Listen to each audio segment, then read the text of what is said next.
खुलुमबाय बेयो बड'लेण्ड इंखं टेलिभिजन दिनै 21 आगस्ट 2022 रबिबार खालि सानसेनि बरादखौ नोंथांमोननि खाथियाव लाबोदों आं सदानन्द दैमारिया।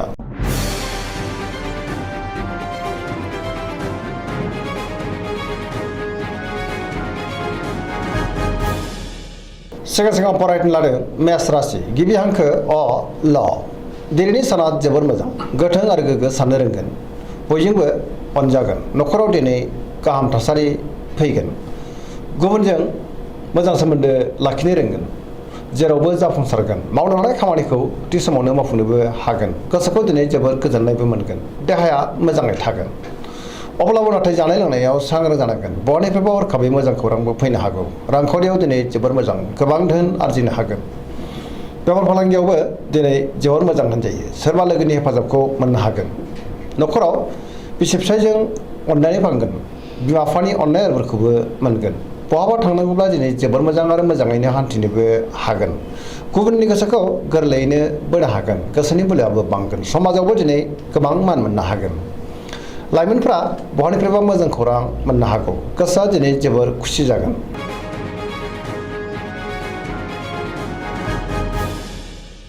वृष राशि गिबि हांखो इ उ ब दिनैनि साना मोजां आरो गाज्रिनि गेजेरजों बाबेनलांगोन गोसोखौ दिनै जोबोर उसाव-बादाव मोनगोन गोसोनि बोलोआ लोरबां जागोन मावनो लानाय खामानिखौ मावफुंनो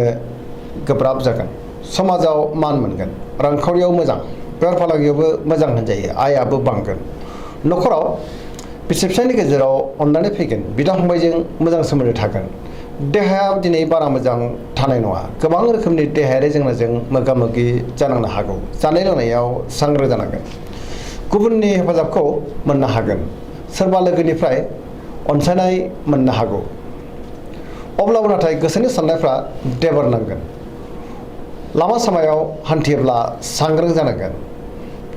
जाब्रबथायनि आसाबो दङ नेगेटिभ एनार्जिनि गोहोम गोग्लैनो हागौ सांग्रां जानाया गाहाम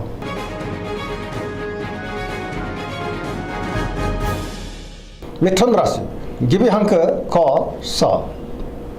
दिनैनि साना मोजां आरो गाज्रिनि गेजेरजों बाबेनलांगोन गोसोखौ दिनै जोबोर उसाव-बादाव मोनगोन माबा मोनसे गाज्रि खौरां मोननोबो हागौ गोबां मोजां खाबुफोरा एरायलांनोबो हागौ बयजोंबो गोरोबनो रोंनाय नङा गोबां बिथिङाव जेंना फैनोबो हागौ गोसोआ जोबोर गिलुं जागोन गोसोआव गोनो गोथो साननाय फैगोन देहाया मोजाङै थागोन अब्लाबो नाथाय जानाय लोंनायाव सांग्रां जानांगोन रांखावरियाव मोजां बेफार फालांगियावबो मोजां होनजायो न'खरावबो अननानै फैगोन समाजावबो मान मोननो हागोन अब्लाबो नाथाय गोसोनि बोलोआ लोरबां जागोन मावनो लानाय खामानिखौ मावफुंनो हागोन सोरबा लोगोनिफ्राय हेफाजाब लानांनो हागौ गुबुनजों मोजां सोमोन्दो लाखिनो गोब्राब जागोन लाइमोनफोरनि गोसोआ दिनै जोबोर आला-खाला जानो हागौ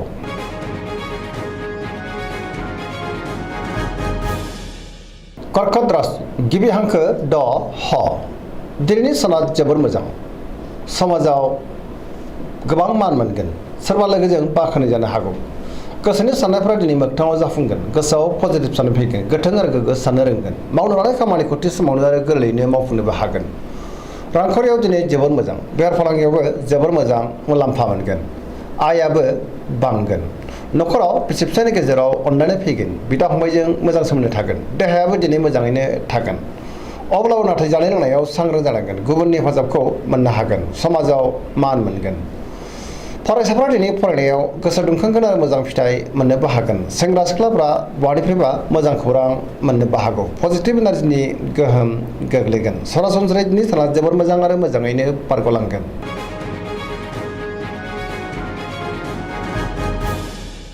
सिंह राशि गिबि हांखो म ट दिनैनि साना जोबोर मोजां सोरनिबा अननाय मोनगोन गोसोखौ दिनै जोबोर गोजोननायबो मोनगोन समाजावबो मान बांगोन गोसोआव गोथों आरो गोग्गो साननो रोंगोन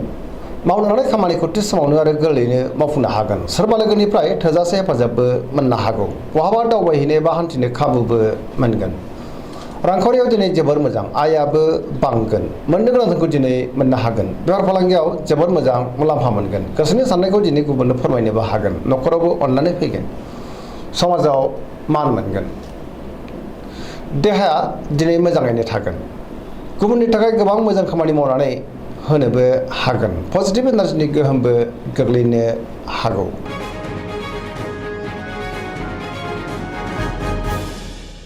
कन्या राशि गिबि हांखो प ट दिनैनि साना जोबोर मोजां सोरबा लोगोनि हेफाजाब मोनगोन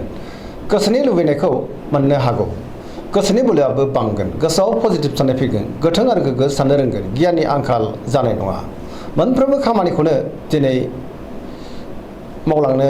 हागोन रांखावरियाव दिनै जोबोर मोजां अब्लाबो नाथाय खरसायाबो बांगोन बेफार फालांगियाव जोबोर मोजां मुलाम्फा मोनगोन देहाया मोजाङैनो थागोन गोबां मुंदांखा सुबुंजों दिनै लोगो मोनज्लायनो हागौ न'खरावबो दिनै अनलायनाय फैगोन गोबां खामानियाव दिनै मुखुबबो थागोन सोरजोंबा बाख्नाय जानो हागौ गोसोखौ दिनै जोबोर गोजोननायबो मोनगोन पजिटिभ एनार्जिनि गोहोम गोग्लैगोन धोरोमारि बिथिङावबो दिनै गोसो दुंखांनो हागौ लाइमोनफ्रा जोबोर रमान्टिक जागोन आरो गावबा गावनि गोसोनि साननायफोरखौ फोरमायलायनोबो हागोन।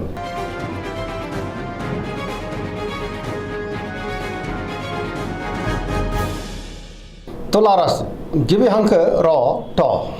दिनैनि साना जोबोर मोजां गोसोनि साननाया जाफुंगोन गोसोनि साननायखौ दिनै गुबुननो फोरमायनोबो हागोन मावनो लानाय खामानिखौ थि समावनो आरो गोरलैयैनो मावफुंनो हागोन देहाया दिनै मोजाङैनो थागोन रांखावरियाव जोबोर मोजां बेफार फालांगियावबो जोबोर मोजां होनजायो मोननो गोनांखौ दिनै मोननो हागोन न'खराव बिसि फिसायनि गेजेराव अनलायनाय फैगोन बिदा फंबायजों मोजां सोमोन्दोबो थागोन समाजावबो मान मोनगोन बबेबा हाबाफारियाव बाहागो लानो खाबुबो मोननो हागौ सोरजोंबा बाख्नाय जागोन बहाबा हान्थिनो एबा दावबायनो खाबु मोननोबो हागौ आरो मोजाङैनो हान्थिनोबो हागोन गुबुननि गोसोखौ गोरलैयैनो बोनो हागोन लोगोफोरनि हेफाजाबबो मोनगोन गोदान थांखि लानो रोंगोन सेंग्रा सिख्लाफोरनि गोसोआ दिनै जोबोर रमान्टिक जागोन आरो गावबा गावनि गोसोनि साननायखौ फोरमायलायनोबो हागोन पजिटिभ एनार्जिनि गोहोमबो गोग्लैगोन।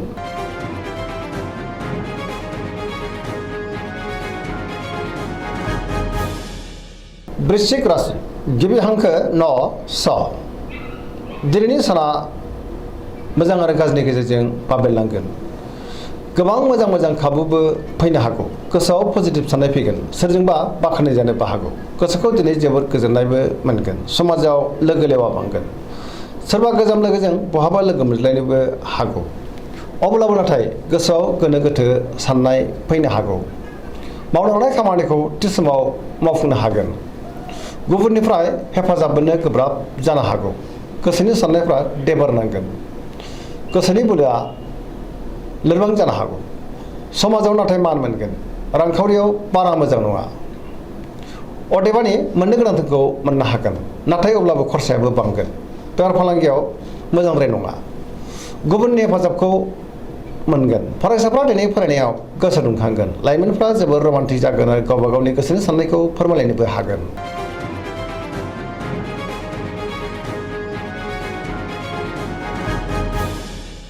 धनु राशि गिबि हांखो ध फ भ दिनैनि साना जोबोर मोजां बयजोंबो गोरोबनो रोंगोन हरखाबै माबा मोनसे मोजां खौरां फैनोबो हागौ गोसोआव गोग्गो आरो गोथों साननाय फैगोन मावनो लानाय खामानिखौ थि समावनो आरो गोरलैयै मावफुंनोबो हागोन गोसोनि साननायफ्रा दिनै मोगथाङाव जाफुंनो हागौ रांखावरियाव दिनै जोबोर मोजां अब्लाबो नाथाय खरसायाबो बांगोन मोननो गोनांखौ मोननो हागोन बेफार फालांगियाव मोजां होनजायो समाजावबो दिनै गोबां मान मोननो हागोन देहाया मोजाङै थागोन न'खराव बिसि फिसायनि गेजेराव अनलायनाय फैगोन बिमा बिफानि अननाय आरो बोरखौ मोनगोन बहाबा दावबायनो एबा हान्थिनो खाबुबो मोननो हागौ आरो मोजाङैनो हान्थिनोबो हागोन सेंग्रा सिख्लाफ्रा गावबा गावनि गोसोनि साननायखौ फोरमायलायनो हागोन आरो गोसोआबो दिनै जोबोर रमान्टिकबो जागोन पजिटिभ एनार्जिनि गोहोमबो गोग्लैगोन।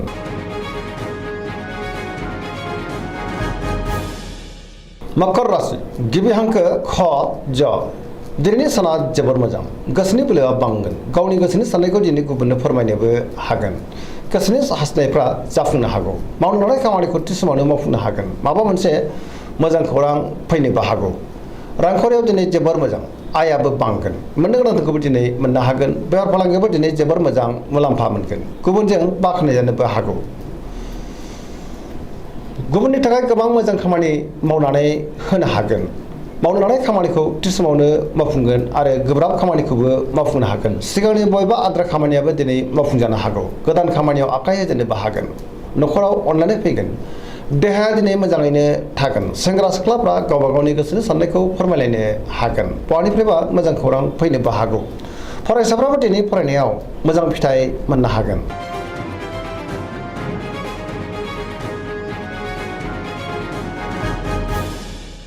कुम्भ राशि गिबि हांखो ग स दिनैनि साना बारा मोजां नङा सोरजोंबा रायखोमा जानो हागौ बयजोंबो मोजां सोमोन्दो लाखिनो गोब्राब जागोन माबा नङा माबा मोनसे गाज्रि खौरांबो फैनो हागौ गोसोआव नेगेटिभ साननाय फैगोन गोथों आरो गोग्गो साननो रोंनाय नङा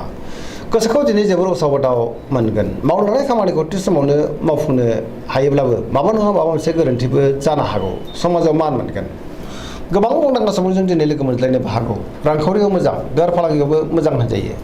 देहाया नाथाय बारा मोजां थानाय नङा जानाय लोंनायाव सांग्रां जानांगोन न'खराव दिनै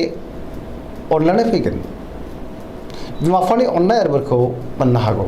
बहाबा दावबायनो एबा हान्थिनो खाबु मोननो हागौ अब्लाबो नाथाय नेगेटिभ एनार्जिनि गोहोमबो गोग्लैनो हागौ सांग्रां जानांगोन